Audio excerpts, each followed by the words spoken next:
Lace: Its Origin and History by Samuel L. Goldenberg. Published by Brentanos, New York, 1904.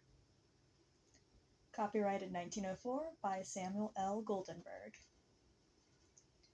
We have a picture of Barbara Uttman from 1561. I have here only a nosegay of culled flowers, and have brought nothing of my own but the thread that ties them together. Montaigne. The task of the author of this work has not been an attempt to brush the dust of ages from the early history of lace in the hope of contributing to the world's store of knowledge on the subject. His purpose, rather, has been to present to those whose relation to lace is primarily a commercial one, a compendium that may, perchance, in times of doubt, serve as a practical guide. Through this plan has been adhered to as closely as possible. The history of lace is so interwoven with life's comedies and tragedies extending back over 5 centuries that there must be, here and there, in the following pages, a reminiscent tinge of this association. Lace is, in fact, so indelibly associated with the chalets perched high on mountaintops, with little cottages in the valleys of the Apennines and Pyrenees, with sequestered convents in provincial France, with the raiment of men and women whose names loom large in the history of the world, and the futile as well as the successful efforts of inventors to relieve tired eyes and weary fingers, that, no matter how one attempts to treat the subject, it must be colored now and again with the lines of many people of many periods. The author, in avowing his purpose to give this work a practical cast, does not wish to be understood as minimizing the importance of any of the standard works compiled by those whose years of study and research have been among ancient volumes and musty manuscripts in many tongues, has been a labor of love.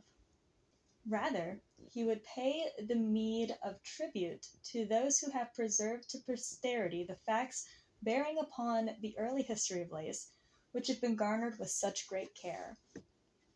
Nevertheless, most of these works, necessarily voluminous and replete with detail, are more for the connoisseur or dilettante than the busy man of affairs, upon whom the practical aspect of lace, quite disassociated from the romance in which it is steeped, always forces itself. It is for men of this type, and with no little misgiving and a full appreciation of how far short his ideal the volume must be, that the author has undertaken the compilation of this work.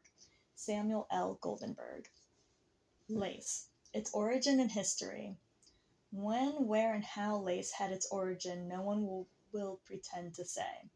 There is a general agreement, however, that lace, as the term is understood today, is a comparatively modern product, and it being impossible to identify any of the antique specimens preserved from the ravages of time as belonging to a period further back than the early part of the 16th century.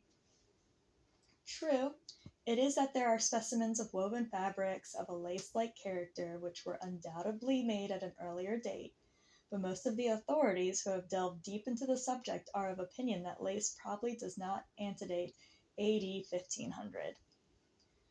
A perusal of the available records in many tongues fails to make clear just where that lace was first made. Spain, Italy, Belgium, France, Germany have all claimed the honor, and each has been able to present a great deal of testimony in support of its contention. But the records of the early times are so meager and indefinite that it is impossible to bestow the coveted honor for the discovery of the art upon any one nation. The instrument that is responsible for lace is the needle, but the earliest forms of lace were not the woven fabric that we know today, but rather cut work, which, as far as we have any authentic records, was first practiced by the nuns in the convents of Central and Southern Europe. This work was sometimes characterized as nuns' work, and was designed almost exclusively for altar decorations and the robes of prelates, although it was also regarded as the insignia of rank and station. Some of the specimens of this work, still preserved in museums, show that the early workers possessed a skill in the art never excelled. Of course, with the progress of time, designs have become more ornate and intricate, but many of the old patterns still survive, and doubtless will continue to survive till the end of recorded time. The desire to elaborate the edges of plain fabric, whether of linen or heavier material, was an entirely natural impulse to get away from the harsh simplicity of the times. To this desire must be ascribed the beginning of the mammoth lace industry of today. One authority says the coeval of these styles of decoration was drawn work, in which the weft and warp threads of plain linen were drawn out, thus forming a square of network made secure by a stitch at each intersection. The design was afterward embroidered, frequently with colors. Perhaps all things considered, the lace industry received its greatest impetus during the period known in history as the Renaissance, when Europe, emerging from the severe and formal garb of the medieval age, began to bedeck itself in the most graceful and beautiful manner. A number of methods were employed in the production of the lace of that brilliant period, the simplest of which consisted of forming the design independently of the foundation. Threads spreading at even distances from a common center served as a framework for others which were united in squares, triangles, rosettes, and other figures which were worked over the buttonhole stitch, forming in some portions open work and others solid embroidery. This was in fact the first needle-made lace, and doubtless its origin is due to the Venetians. There's a picture of Flemish point and Point de Venise. Through constant practice, the art was developed to a very high state by the nuns, who taught their methods to the pupils of the convents, through whom the knowledge passed to the peasantry, and thus became an important industry.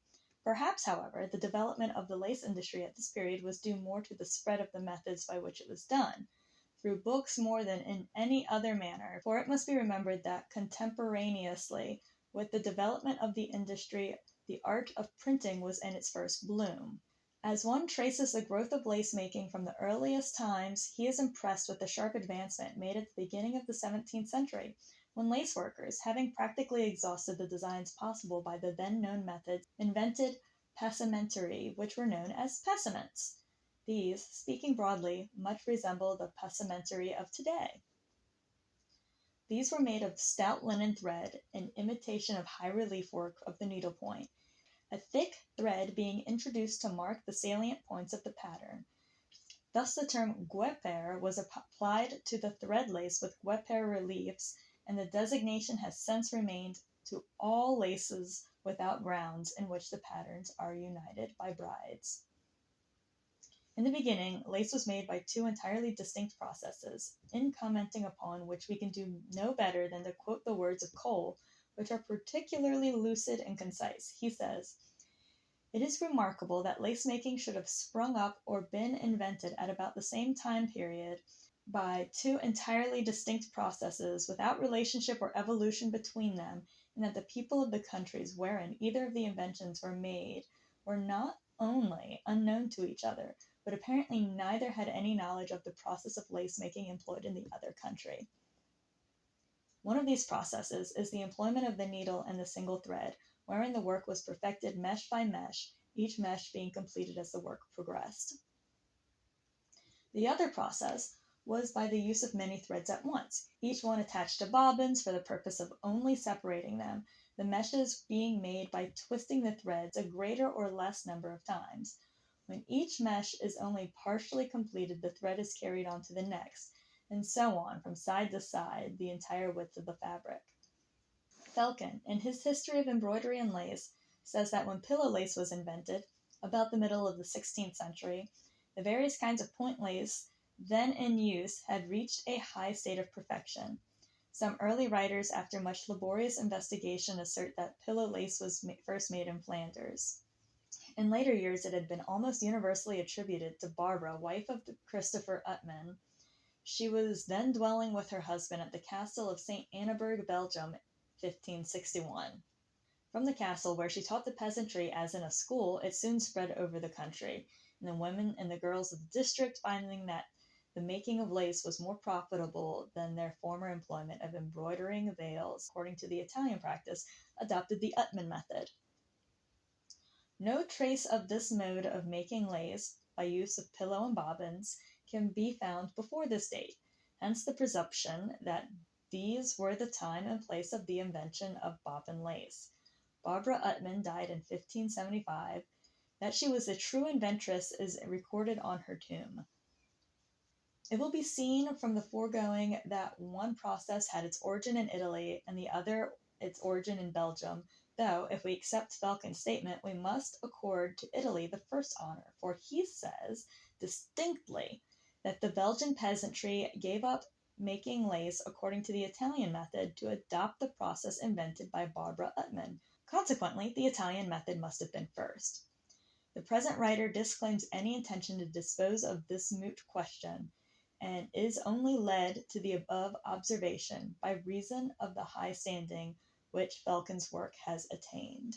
There are two broad divisions of lace, namely, handmade lace and machine-made lace. In the world of commerce today, the latter named product, which is but a child of the former, is vastly the more important. This for the reason that handmade lace, which is produced with such arduous toil, skill, and patience, is beyond the purse of the million, and is ever and must be considered as one of the luxuries. True, some of the simpler forms of handmade lace are produced with relatively great facility, and the price is correspondingly cheap as compared with the delicate, finely wrought designs that it sometimes takes years to produce. Nor is this the sole reason for the popularity of machine-made laces, for to such perfection has the mechanical art of lace-making attained that it is practically impossible, even for experts, to detect the difference between lace made by the deft, cunning fingers of lady or maid from the lace made possible by modern machinery.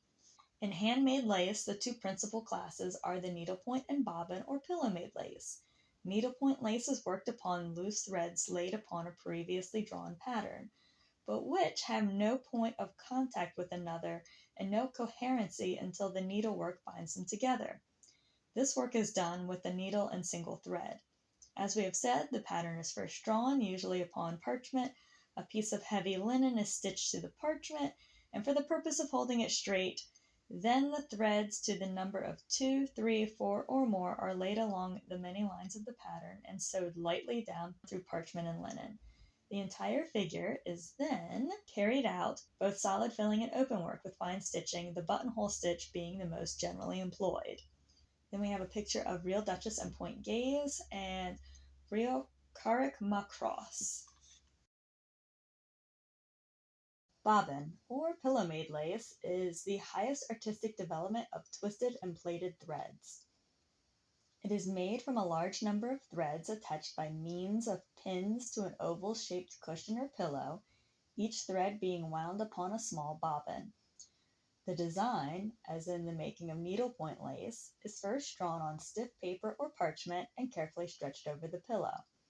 Then the pattern is pricked out along the outline of the drawing, and small pins are introduced at close intervals, around which the threads work to form the various meshes and openings. From right to left the thread is bound lightly upon the bobbins and tied at the top of each in a loop that permits it gradually to slip off the bobbin when gently pulled, as occurs generally when working. The worker begins by interlacing the bobbins, which are used in pairs, placing small pins in all perforations and crossing the bobbins after the insertion of each pin. Around these pins the design is formed, the threads being crossed and recrossed and passed under and over each other with remarkable rapidity and accuracy. When the whole width of the large piece of lace is carried on together, the number of bobbins and pins is very great and the work is highly expensive, but it is customary to work each sprig separately, these being joined together in the form of a strip afterwards by means of a curious loop stitch made by a hook called a needle pin. Scarcely had lace been invented before it had assumed almost priceless value, and it is worthwhile remarking here that though centuries have since elapsed, the value of those delicate hand-wrought fabrics has not in any sense diminished. Throughout the 16th, 17th, and 18th and 19th centuries, rare lace of beautiful pattern have been highly prized, some of the earliest specimens in the possession of world-famous libraries and museums being of relatively fabulous wealth. And we have an example of real Irish point and real Valenciennes laces. By very reason of the conditions inevitably associated with its making, lace must always remain one of the dearest articles of commerce, for there is certainly nothing more rare or costly than these fine, dainty, yet withal substantial tissues. Perhaps of all her compeers, Venice attained the highest proficiency in the production of beautiful lace. There, as we have remarked, needlepoint had its origin, and many of the beautiful patterns produced by the woman of the Queen of the Adriatic are even today the admiration of all who have a true appreciation of the artistic. Venice guarded the secret of her methods with jealous care, and it was many years before the world was made familiar with the manner in which the exquisite floral designs, with their wealth of minor adornments, were worked out. Thus, Italy was able to lay tribute upon the entire civilized world, and her coffers were enriched to overflowing from the receipts of sales of lace to the Eastern, Central, and Northern Europe. Apropos of Italy's claim to the invention of needlepoint, it has been claimed that the Italians originally derived the art of fine needlework from the Greek refugees in Italy, while another author asserts that the Italians are indebted to the Saracens of Sicily for their knowledge. All of these claims, however, are merely speculative. For instance, no one disputes that embroidery antedates lace, and yet we have authors who endeavor to show that embroidery had its origin in Arabia, deducing from this that lace also must have had its birth in one of the Oriental countries.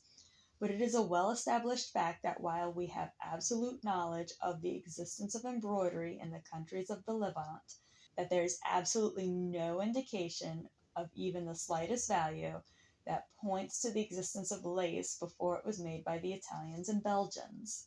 In the municipal archives of Ferrara, dated 1469, is an allusion to lace, but there is a document of the Sforza family, dated in 1493, in which the word trina constantly occurs, together with bone and bobbin lace.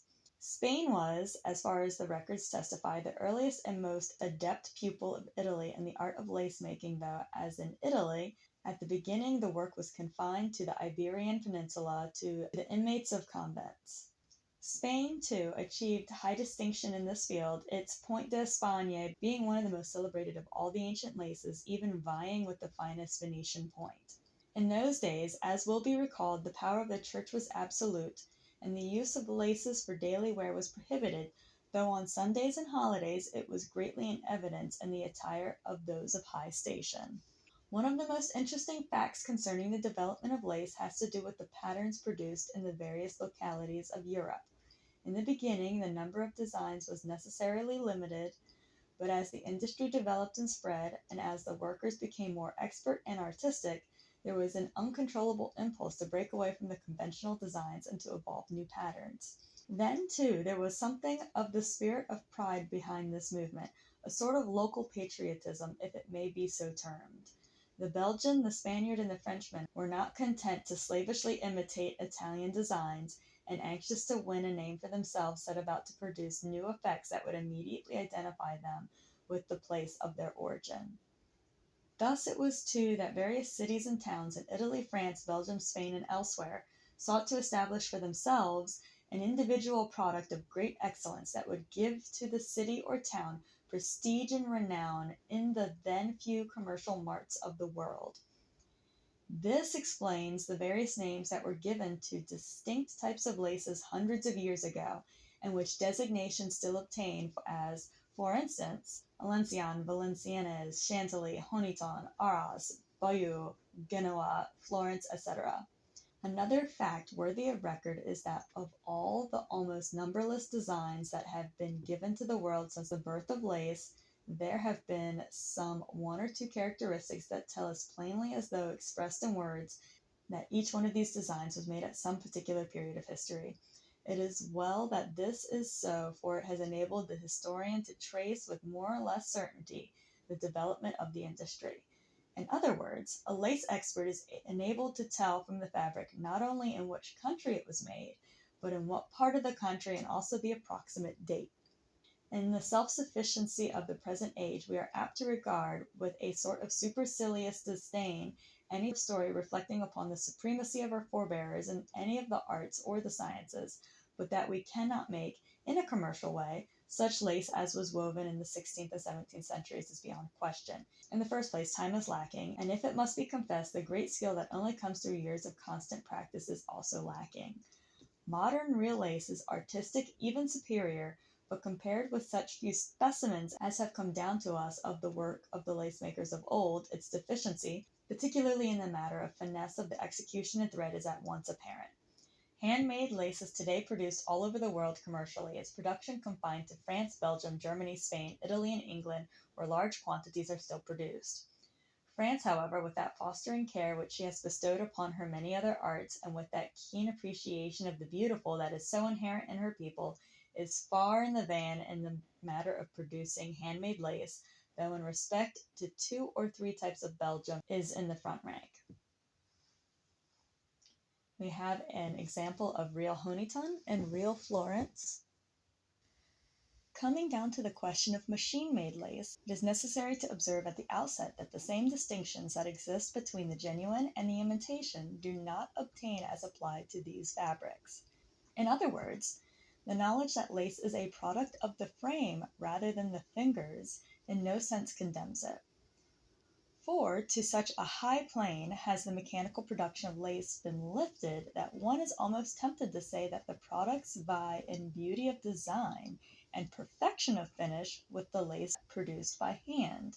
That there is warrant for this seeming exaggeration is borne out by the fact that not infrequently it is impossible for experts to tell the difference between 2 specimens of lace of the same design, one made by hand and the other by machine.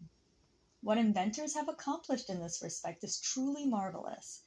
In the beginning, their efforts were not at all satisfactory, and the history of machine-made lace abounds with pathetic instances of men who sought in vain to duplicate the fidelity, by means of mechanical devices of hundreds of types and patterns, the dexterous touch of the human hand. W. Felkin, in his History of Lace Manufacture, says that lace net was first made by machinery in 1768. Other authorities place the date at between 1758 and 1760.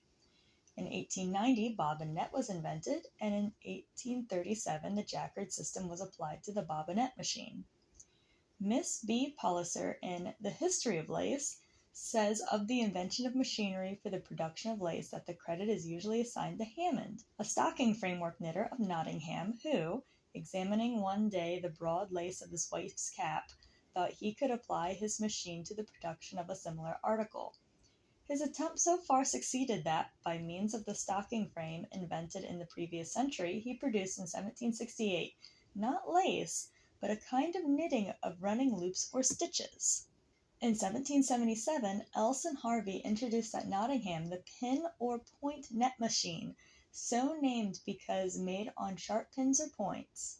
Point net was followed by various other stitches of a lace-like character, but despite the progress made, all efforts at producing a solid net were futile. It was still nothing more than knitting, a single thread passing from one end of the frame to the other, and if a thread broke, the work was unravelled. This was overcome in a measure by gumming the threads, giving the fabric a solidity and body not possible without resorting to some artificial method of this sort. The great problem inspired the efforts of numberless inventors, and many attempts were made to combine the mechanism used respectively by the knitter and the weaver, and after many failures a machine was produced which made Mechlin net. There are few histories bearing upon the invention of labor-saving devices that are so replete with the records of failure as is the history of the attempt to produce a practical lace machine. John Heathcote of Leicestershire, England, was the inventor of the machine for making bobbin net. His patents were taken out in 1809, and to him must be accorded the credit of solving for the first time the problem that had vexed the minds of so many inventors and had depleted the purses of so many capitalists. The bobbin net machine, so named because the threads are wound upon bobbins, first produced a net about an inch in width, afterward, however, producing it a yard wide. It was the application of the celebrated jacquard attachment to the lace machine that has made possible the duplication of practically every pattern of lace made by hand. The machine of Heathcote was vastly improved by John Levers, also of Nottingham, and the types produced by him are still used throughout England and France, though of course there are in these days a large number of different types of machines bearing different names, but the principle of the Levers machine, more or less modified, obtains in practically all of the devices. Therefore, a description of the process of lace making by the Levers frame will serve as a description for all. The number of threads brought into operation in this machine is regulated by the pattern to be produced. The threads are of two sorts, warp and bobbin threads. Upward of 9,000 are sometimes used, 60 pieces of lace being made at once, each piece requiring 118 threads, 100 warps, and 48 bobbin threads. The supply of warp threads is held upon reels, the bobbins carrying their own supply. The warp threads are stretched perpendicularly and about wide enough apart to admit a silver quarter passing edgeways between them. The bobbins are flattened in shape so as to pass conveniently between the warps. Each bobbin can contain about 120 yards of thread. By most ingenious mechanism, varying degrees of tension can be imparted to warp and bobbin threads as required. The bobbins, as they pass like pendulums between the warp threads, are made to oscillate, and through this oscillation the threads twist themselves or become twisted with the warp threads as required by the pattern that is being produced. As the twisting takes place, combs compress the twistings, making them more compact. If the bobbin's threads be made tight and the warp threads slack, the latter will be twisted upon by the former, but if the warps are brought to a tension and the bobbin threads be slack, then the latter will be twisted on the warps. The combs are so regulated that they come clear away from the threads as soon as they have pressed them together and fall into position ready to perform their pressing operations again. The contrivances for giving each thread a particular tension and movement at a certain time are connected with an adaptation of the Jacquard system of pierced cards. The lace machine is highly complicated, much of its complexity being due to the mechanism by which the oscillating or lateral movements are produced. Expert workmen prepare the working drawings for the lace machine and also perform the more important duties in its operation, but a large part of the work is carried on by women and girls. And then we have a picture of real point applique. One of the most interesting developments of the lace industry has been the gradual evolution from the work of the hand toilers to the utilization of complex machinery. In addition to the lever's machine, which is referred to elsewhere in extenso, the embroidery machine plays a very important part in the making of laces. From 1870 to 1880, various efforts had been made to produce lace on the embroidery machine, and it was during this decade that the first success was achieved in the making of oriental or net laces in platen. This was the first actual production of lace from the embroidering machine, and this sort of lace, which still exists today, is really an embroidery on a net, although usually designated as a lace. A few years later, a discovery was made which effected a great change in the making of laces on the embroidery machine. This was the principle of embroidering on a material which was afterwards removed by a chemical process. The first article produced was called Guêpes de Genèse and was at that time patented, but the patent was held to be invalid, and a few years afterward this article was generally produced both in St. Gall where it first appeared and in platen. By this method of manufacture are produced today all of the imitation Guêpes laces such as Point de Venise, Rose Point, Point de Genèse, etc. The embroidering machine at use in the present day is constructed entirely of iron, measuring from 15 to 20 feet long, 9 feet high, 9 feet wide, and weighs about 3,800 pounds. It can be operated by hand or by power.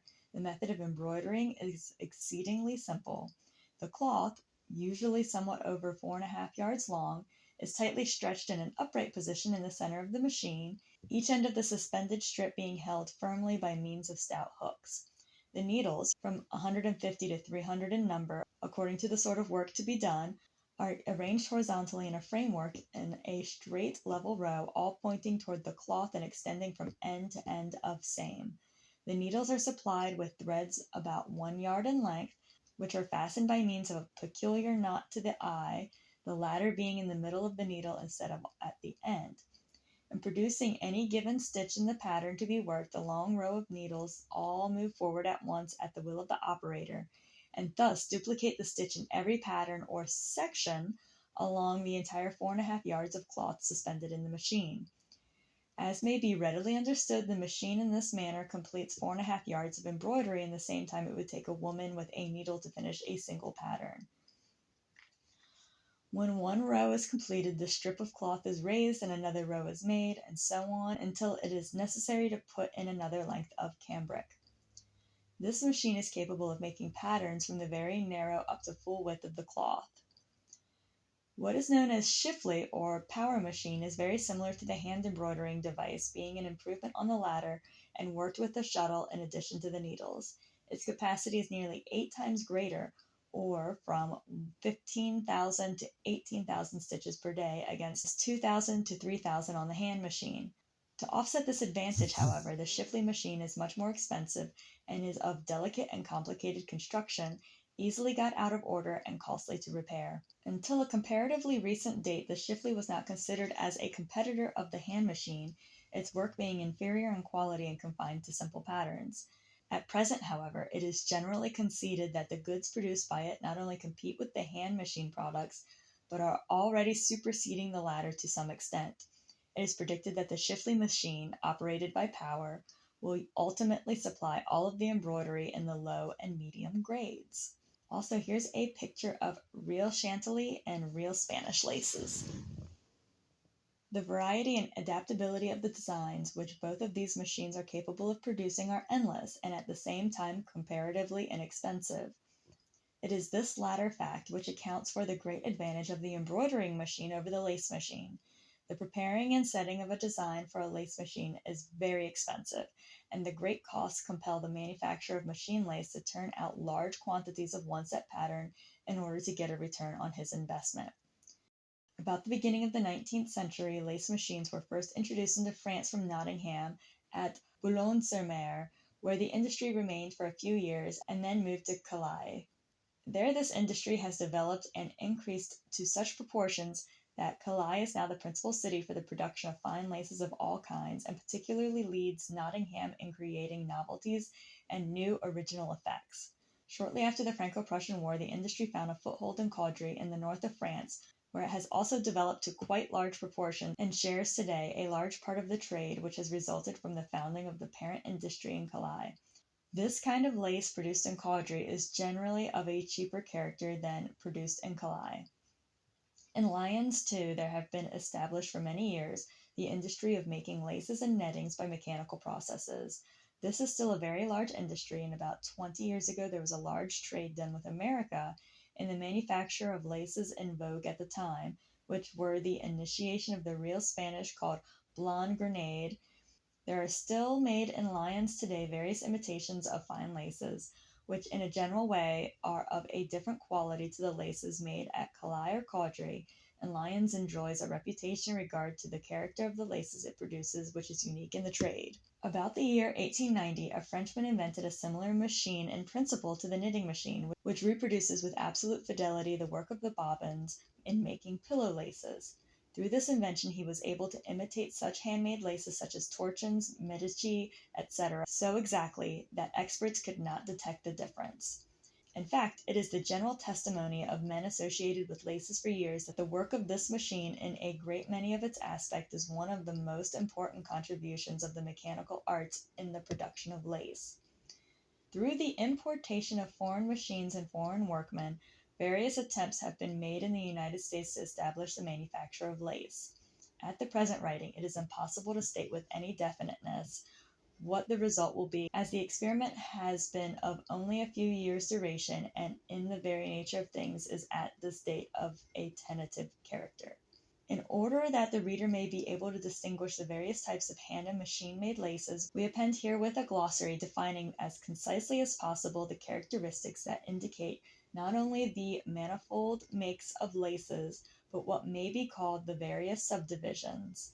These definitions are set forth, the writer hopes, in terms that will enable the reader to understand what each one of the various names means, both as applied commercially and descriptively.